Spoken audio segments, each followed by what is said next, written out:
Pozdravljeni, dobrodošli v 6. epizodi podcasta Digitalno izobraževanje. Z vami sem Rok Gumzej, strokovni sodelavec centra Logout, in v tokratni epizodi bomo razpravljali o smernicah za uporabo zaslonov pri otrocih in mladostnikih. Z mano sta danes gosti, docent dr. Špela Selak, psihologinja, komunikologinja in vodja interdisciplinarne delovne skupine za nekemične zasvojenosti v okviru programa Mira na Nacionalnem inštitutu za javno zdravje, ter moja sodelavka Živa Ahac, magistra socialnega dela, svetovalka in predavateljica ter strokovna sodelavka Logouta, torej Centra pomoči pri prekomerni rabi interneta. Pozdravljeni. Pozdravljen. Živijo. Mladi danes veliko časa preživijo pred zasloni in raba naprav je postala nepogrešljiv del njihovega, tudi našega vsakdana.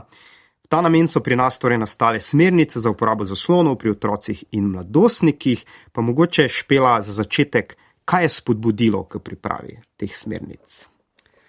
Ja, jaz bi rekla, da je bilo dejavnikov, ki so spodbudili pripravo teh smernic več. V prvi vrsti pa mislim, da je k temu botroval predvsem zaznan porast te problematike v slovenskem prostoru strani različnih strokovnjakov. Po drugi strani tudi to je bilo v času, ko smo se soočali z epidemijo COVID-19, ki je nedvomno tudi prispevala svoj delež. Prav tako smo bili takrat priča kar nekaterim javnim razpravam o vključevanju uporabe digitalnih tehnologij v vrtce, v šolski prostor in tudi nekatere druge ustanove. Tako da nekako se je izoblikovala potreba po enotnih priporočilih oziroma nekih usmeritvah za uporabo digitalne tehnologije pri otrocih in mladostnikih, ki bi pomagala oziroma ki bi bila neko osnovno vodilo tako strokovnjakom, ki se pri svojem delu ukvarjajo s to populacijo in nenazadnje tudi srečujejo s to problematiko, in po drugi strani tudi staršem, ki se v današnji poplavi včasih celo nasprotujočih informacij težko znajdejo v tem digitalnem prostoru in navigirajo skozi te izzive. Kaj pa mogoče kar konkretno, da malo predstavimo tudi te smernice, kaj v bistvu vključujejo? Ja, smernice prinašajo na eni strani časovna priporočila in splošna vodila za uporabo zaslonov pri otrocih in pa mladostnikih. Po drugi strani je pa predstavljeno veliko nekih podpornih informacij, ki so botrovale oziroma ki so neka osnova oziroma podlaga temu strokovnemu dokumentu. Mogoče par teh glavnih priporočil, če se lahko predstavi? Ja, zdaj nekako sploh v predšolskem obdobju je tisto neko najbolj osnovno vodilo uporabe, manj je boljš. Se pravi, čim manj izpostavljenost, tem boljše je. Mogoče bi na tej točki rekla, da je vpliv, ki ga ima uporaba digitalnih tehnologij na razvoj pa zdravje otrok, da je odvisen ne samo od časa uporabe, ampak tudi vsebine, namena in pa načina uporabe naprav. Se pravi, koliko časa uporabljajo, kaj uporabljajo, zakaj uporabljajo, in pa kako. Tako da to naj bo neka ta 4 ključna vodila, ki vodijo v bistvu uporabo naprav pri otrocih in mladostnikih. In z tega vidika je zelo pomembno, da jih spodbujamo k zmerni, odgovorni, uravnoteženi in pa varni uporabi od prvega stika z napravo naprej. Zdaj, predvsem pri najmlajših predšolskih otrocih, sploh teh starih manj kot 2 leti, se odsvetuje kakršnakoli uporaba zaslonov. Kasneje pa seveda v prisotnosti staršev. Kaj bi mogoče tukaj še izpostavila? Zelo pomemben je zgled staršev.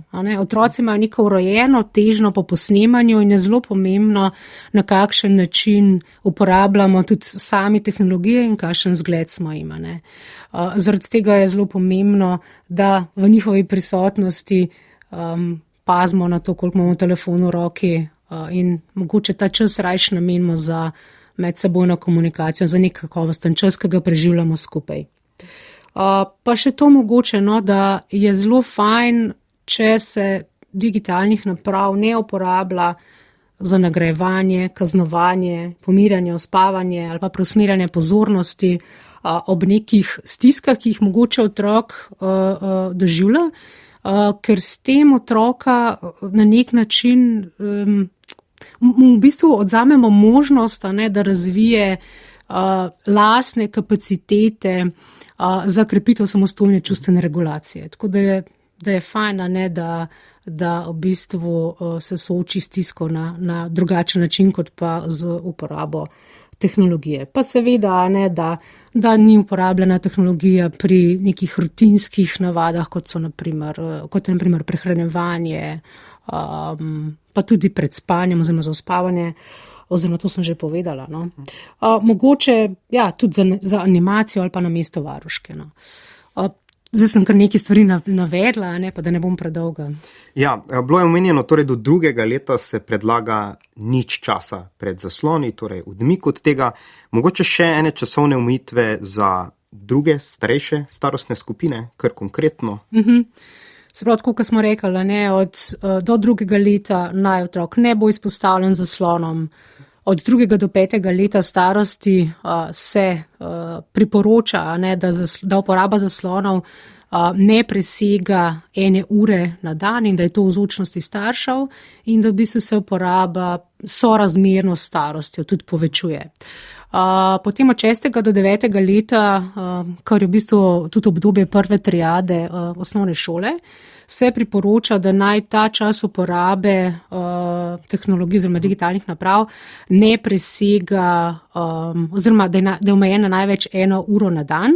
Od 10. do 12. leta, kar je v bistvu čas druge triade osnovne šole, naj bo čas uporabe zaslonov v prostem času omejen na povprečju, se pravi največ 1,5 ure na dan in pa potem od 13. do 18. leta naj ta čas ne presega 2 ur na dan. K oblikovanju teh smernic si predstavljam, da to kar en velik zalogaj, pa mogoče še kdo vse je prispeval k temu, da so se te smernice oblikovale. Ja. Smernice so bile oblikovane v interdisciplinarni delovni skupini, ki je nastala na pobudo primarnih pediatrov. Poleg tega so bile pa usklajene oziroma je bil dosežen nek širši dogovor, konsens rečemo, znotraj oziroma med različnimi strokovnimi skupinami, ki se pri svojem delu soočajo z to problematiko, pri delu z otroci in mladostniki. Tako da kot članica tudi te delovne skupine, lahko rečem, da smo tudi dosegli široko podporo različnih organizacij, tako da je ta dokument res ena taka skupna zgodba. Ja. Skupni projekt. Omenili smo tudi malo že časovne omejitve, torej za različne starosti imamo tu različne časovne priporočila. Včasih si starši pa mogoče potem, da uveljavljajo ta časovna priporočila, pomagajo z kakšnimi starševski nadzor aplikacijami, s kakšnimi temi novodobnimi rešitvami tega, pa mogoče Živa, kakšne so kaj konkretne izkušnje, kako pa potem to kaj izgleda v praksi? Ja, to je ponavadi tako, da večinoma so starši zelo veseli, da v bistvu obstaja nekaj, s čemer si lahko pomagajo. Je pa tukaj se mi zdi res zelo pomembno poudariti to, da se ni preveč zanašati na to. Zato, ker sicer do neke starosti, ponavadi, ko so otroci mlajši, še zelo kar upoštevajo, spoštujejo starševski nadzor na svojih napravah, potem pa, ko pridejo do neke starosti, kjer tudi se mal radi upirajo, bolj preizkušajo meje, pa znajo zelo hitro zaobiti starševski nadzor, med sabo si malo svetujejo ali pa pač poiščejo na internetu načine, kako se da prideti okrog tega. Zato se mi zdi zelo pomemben tudi vsem res ta komunikacija, pogovor o tem in da starši tudi tako sproti mečkam preverjajo, ne, in tudi to, da v bistvu, ok, zdaj je, ne vem, zaobšel, nadzor je prekoračil mejo, da zdaj pa nekaj obupamo, ne? Če se to ne da, pa pol pač nič drugega ne moramo narediti, ampak velikrat predvsem kakšnim mogoče mečkam starejšim najstnikom pol tudi znotraj teh dogovorov, ki jih sklepamo, ne, v družini, povemo, če boš pa zaobšel ta nadzor, ne, pol pa edina stvar, ki nam ostane, je pa to, da ti fizično damo telefon za 2 uri na dan, pa ti ga fizično pol tudi vzamemo, ampak to je pol zate slabša, ne, ker ne moreš sam razpolagati s tem časom. Tako da se pa kar veliko poslužujejo starševskega nadzora in v neki meri v bistvu je tudi lahko zelo učinkovit. Torej smernice kot vodilo, potem pa različna orodja, kako to implementiramo. Ja, z seveda poudarkom na komunikaciji. Mogoče še zraven tu predstaviš kakšne pozitivne kot mogoče negativne vidike tehnologije, oziroma se mi zdi, da mladi danes toliko uporabljajo tehnologijo, pa mogoče en splošen pregled tega, kako bi pa lahko mogoče mladi bolj v prid tehnologijo uporabljali. Ja, se mi zdi, da ima tehnologija tako veliko enih pozitivnih učinkov, ne? Predvsem kar se tiče naprimer izobraževanja, iskanja informacij, tudi povezovanja z drugimi, ne? Seveda pač pri temu so tudi neke pasti noter, ampak niso vse povezave, ki jih sklenemo prek spleta, slabe nujno, ne? Potem tudi za sproščanje, za zabavo. Je veliko v bistvu nekih takih pozitivnih učinkov in da je to en del mogoče prostega časa preživeti na ta način, je lahko čist v redu. Ni samo po sebi slabo, plus se mi zdi, da je to tudi tako res pomembno pri tem, ko se pogovarjamo z otroci pa z mladostniki, da nismo a priori proti vsem, ampak da v bistvu to sprejmemo, kot en del njihovega zanimanja, načina življenja, kar pa spet ne pomeni, da jim zdaj pustimo, da to neomejeno počnejo. Kar pride spet malo na to točko, ki je bila že izpostavljena, torej vzor, tudi velik del tega. Kako pa mogoče na Logoutu tudi imate torej neki družinski načrt uporabe zaslonov, ki zelo močno poskuša spodbujati tudi starše, da sami sodelujejo v tem, da si tudi sami dajo mogoče kdaj kakšen del dogovora, lahko mogoče to malo bolj opišeš, torej družinski načrt uporabe zaslonov. Ja, to je v bistvu eno zelo pomembno orodje, tudi kadar imamo naprimer starševski nadzor, na neki napravi, ki omogoča predvsem oziroma ponuja priložnost sploh za pogovor o tem, kdaj, kako, kje bomo implementirali smernice. Kako se bo naša družina tega držala. In tukaj je res ena taka zelo dobra priložnost sploh za pogovor o tem, kaj je tebi na spletu všeč, kaj je tebi tam pomembno, česa si želiš mogoče več, pa česa v bistvu ne rabiš zares toliko, če imaš neko omejeno količino časa, da tudi starši, oziroma da je pač cela družina vključena, bratje, sestre, babica mogoče tudi, lahko starša, in to je tukaj v bistvu res tudi ena taka dobra priložnost tudi za pogovor na tem, da mogoče tudi reče starše, meni je tudi včasih težko, ne vem, odložiti telefon, ugasnem televizijo, da smo skupaj v tem, ampak da se tega pol tudi res vsi držimo.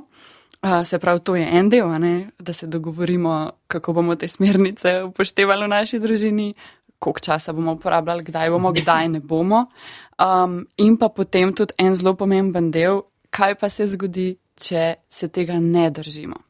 In da je to vnaprej napovedano in da se potem tega tudi dosledno, da se to potem dosledno spremlja in izvaja, kar je pa itak najtežji del. Zelo velikrat slišimo na Logoutu tudi, da starši rečejo, jaz vse vem, vse sem si prebrala, vse vem, kako bi mogli narediti, ampak kako za vraga zdaj to naredim. Se pravi, da so to tudi neki cilji, ki so uresničljivi, zelo konkretni in predvsem izvedljivi za neko družino. Zdaj, če jaz vem, da ob 2:00 popoldan, ko otroci pridejo domov, nikoli nisem doma, jim takrat ne bom mogla vzeti telefona, če me pač ni. A ne, se pravi, da tudi malo se prilagodimo, poenostavimo. Tako da to in tudi potem je tukaj tudi priložnost za neko spremljanje konkretno, a ne, za pohvale, ko, a ne, vsem, da je pač, da imajo otroci občutek, da je razlika med tem, ko se trudijo, pa ko se ne trudijo, a ne, da to tudi starši v bistvu upoštevajo, jih pohvalijo in je tukaj tudi priložnost malo za povezovanje med njimi. Ni to nujno lahko neka slaba stvar, a ne.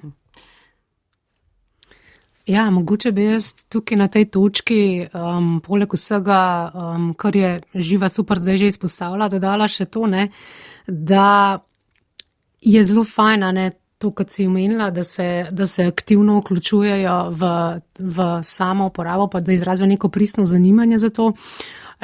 In predvsem se mi zdi pa pomembno, da raziščejo, ne, na katere potrebe uporaba tehnologij odgovarja.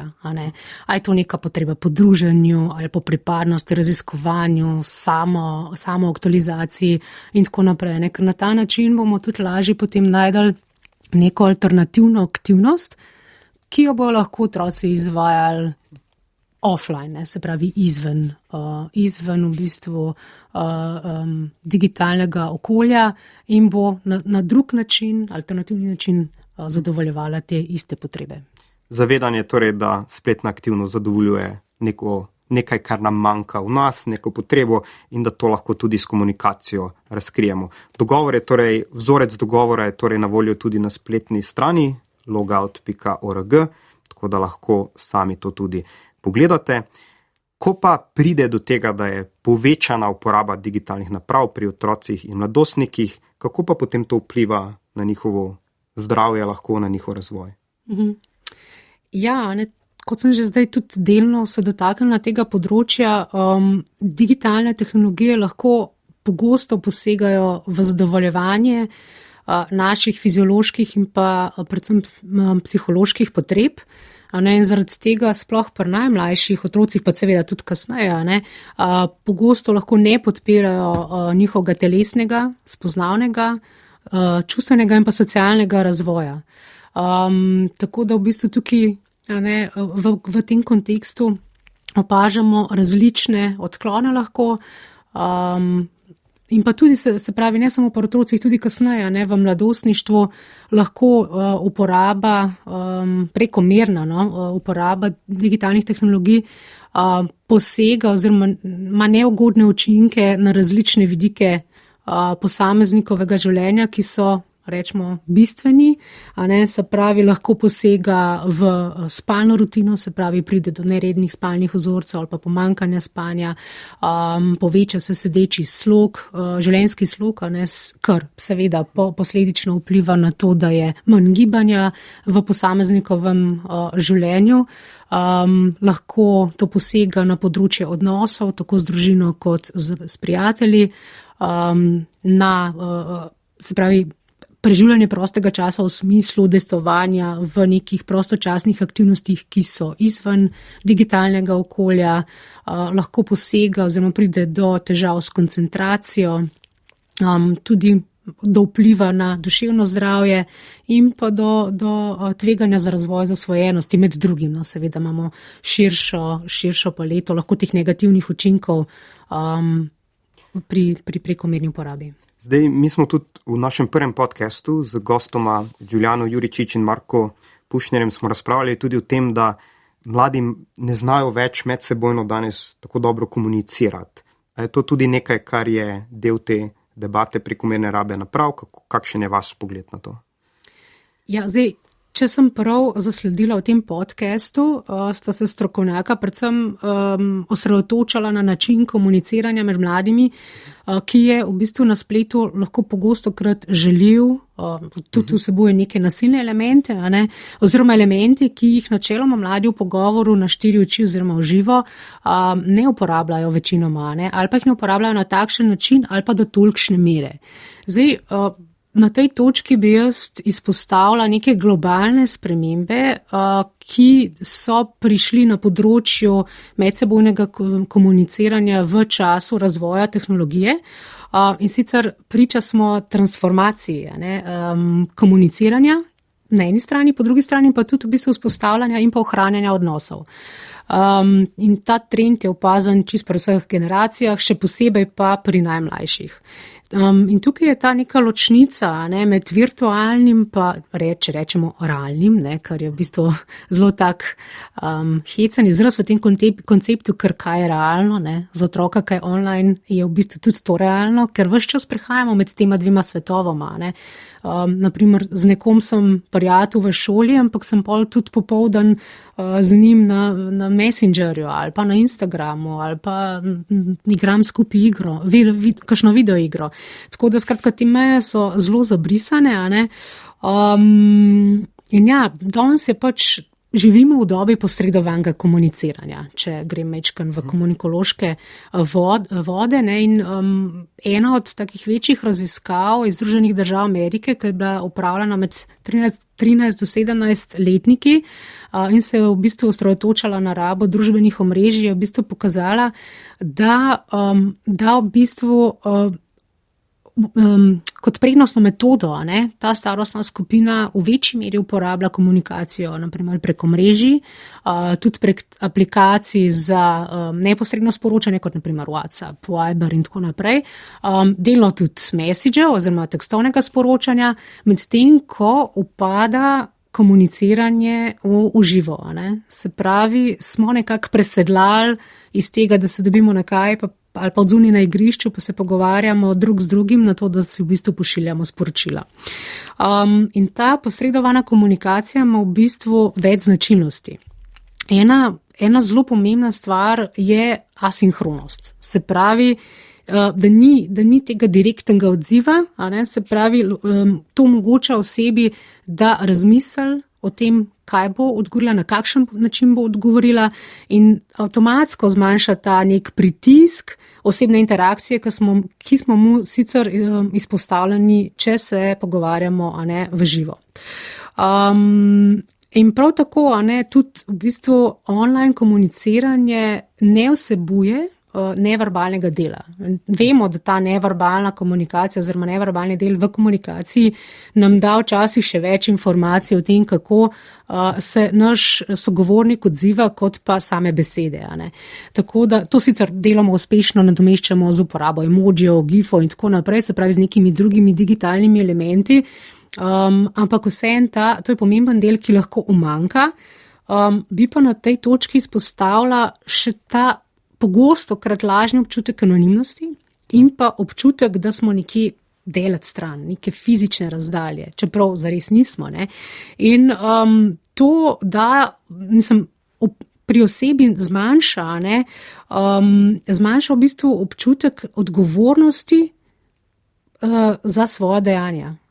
Zaradi tega potem velikrat lahko tudi kaj rečemo, kar si takole na štiri oči definitivno ne bi prvoščili. Zdaj smo govorili malo torej že tudi o komunikaciji. Smernice govorijo veliko o časovnih, ampak govorijo tudi malo o vsebinskem delu. Še mogoče lahko rečemo kakšno besedo, kako je pa pomembna kakovost vsebin, ki jih torej otroci, mladostniki na spletu srečujejo. Ja, vsebina, kot sem že na začetku omenila, je v bistvu zelo, zelo pomembna, glede pri tem, kakšen vpliv bo imela uporaba tehnologij lahko na otroka oziroma mladostnika. Vsebina, ki je ta otrok izpostavljen, pomembno je, da je kakovostna, seveda v prvi vrsti, predvsem pa tudi, da je prilagojena starosti otroka, ker sploh mlajši otroci nimajo še vzpostavljenega oziroma nimajo vzpostavljene kritičnosti do vsebine, zaradi tega pri tem potrebujejo našo pomoč, se pravi pri presojanju kakovosti vsebin in je pomembno iz tega vidika, da otroka postopoma učimo, na kakšen način oziroma katere vsebine so za njega ok in katere ne. Zdaj generalno bi pa lahko rekla, da kakovostne vsebine se pravi, nimajo pretiranih vizualnih oziroma zvočnih učinkov, nimajo zasvojljivih elementov, naprimer v primeru družbenih omrežij je ta pač neskončno drsenje, avtomatsko predvajanje videoposnetkov in tako naprej. Kot omenjeno, so letom primerne, Poleg tega vsebuje enostavna orodja, kar otrokom omogoča neko enostavno navigiranje skozi vsebine. Potem to, kar je Živa tudi omenila, se pravi, da so usmerjene v to, da izobražujejo oziroma informirajo, spodbujajo kreativnost, domišljijo, spodbujajo razvoj veščin in omogočajo neko aktivno sodelovanje otroka oziroma mladostnika. Je pa tudi zelo pomembno, da so vključujoče in pa spoštujejo zasebnost uporabnikov, ter da ne vsebujejo elementov digitalnega trženja, med drugim. Kar je pa na spletu včasih tudi težko prepoznati danes. Pa mogoče še gremo zdaj k našemu zadnjemu delu, v neke bolj konkretne nasvete, mogoče primere, kako si lahko starši, torej s pomočjo mogoče smernic, pa pomagajo v nekem domačem okolju, mogoče kakšni konkretni nasveti, kako vzpostaviti neka domača e-pravila. Na začetku se mi zdi, preden se sploh odločimo pogovarjati z mladostniki o tem, pa sebi premisliti najprej sploh, kaj je zame pomembno, kaj je dosegljivo, in potem iti v to pogajanje ali pa postavljanje pravil s tem v mislih.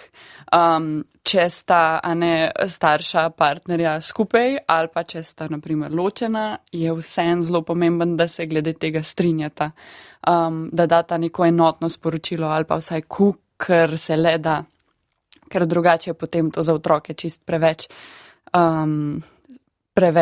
so zmedeni, in potem tudi imajo občutek, da morajo zdaj izbirati ali med enim ali med drugim, koga bojo upoštevali. Tako da to. Potem pa v bistvu konkretno, zdaj jaz mislim tako pri svetovanjih, je nek ta higienski minimum, neka večerna ura. Nujno, absolutno, to, da se poskrbi, da otroci dovolj spijo zvečer in da naprave niso v njihovi spalnici, ker potem je to tudi čist prevelika distrakcija. Velikokrat bo se potem slišala, ne, pa sej ga imam sam na nočni omarici, pa sej rabam budilko, pa ne vem kaj vse, jaz večer pa sam nekaj pogledam. Ne, ker je to enostavno pretežko. Tako da to bi res svetovala mogoče za celo družino, da se določi 1 uro zvečer, ob kateri vsi oddajo telefone in jih nihče potem nima pri sebi po možnosti, da se jih celo nekam zaklene, pa potem odklene ob neki dogovorjeni uri zjutraj. To je ena stvar. Potem druga, da se mogoče določi nek del dneva ali pa en dan v tednu, mogoče, ko se izvede lahko digitalni post. Da recimo cela družina ve, zdaj si izmišljujem, ob sobotah od 8 zjutraj do 4 popoldan noben ni na zaslonih, pa počnemo druge stvari. To se ponavadi kar dobro obnese in tudi potem kar pride v navado. Da med tem, ko jemo ali pa počnemo druge stvari, nimamo zaslonov zraven in predvsem tudi mogoče, da niso prižgane v ozadju, to se mi zdi tudi kar veliko prakticira.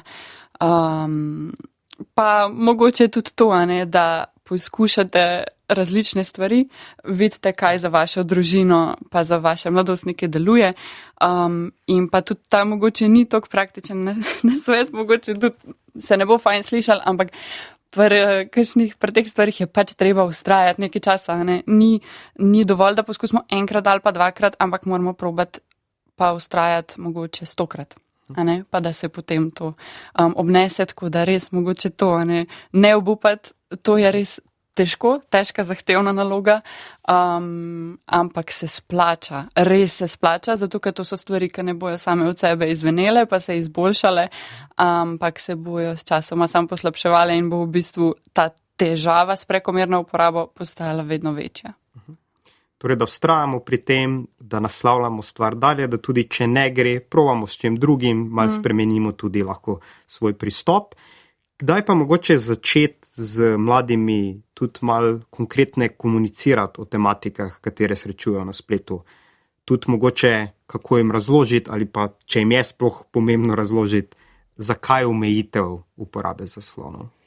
Ja, v bistvu takoj, ko stopijo v stik s kakšno napravo, čim mlajši, ko so, oziroma ne mislim tega v smislu, da je bolj čim prej jim dati zaslone, ampak čim prej. Nasloviti tematiko čim prej. Ja, tako, in potem bojo oni to tudi sprejeli kot nek normalen del vsak dan, da zasloni niso ves čas pržgani, da niso neomejeni, da skupaj z njimi na začetku gledamo vsebine, se pogovarjamo o tem, jih sprašujemo in potem bojo oni se tudi tako navadili in pa potem res konkretno, preden se pred nakupom tiste prve naprave, ki je njihova, ponavadi je pač to nek pametni telefon, da se pred tem že v bistvu postavi te dogovore, družinske, o katerih smo prej govorili, da bojo potem oni tudi veliko lažje to upoštevali, ampak ja, čim več se pogovarja tudi o tem, kaj vidijo na spletu, kaj jih tam zanima, s kom se pogovarjajo, v bistvu ves čas od začetka, ko pridejo v stik z njimi.